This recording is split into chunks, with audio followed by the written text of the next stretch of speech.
kuti tishungurudzwe. Hamuna kutisika kuti tive vatu vanorohwa mazuva ose.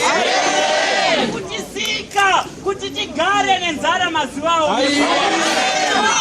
Hamuna kutisika kuti tigodya kupfugama tichikunamatana.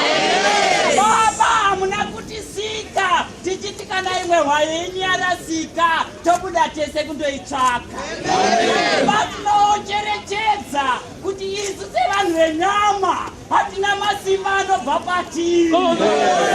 Imi muri samasimba vakatosika nyika ino nevanhu vese vari mairi avo vari kutishungurudza baba.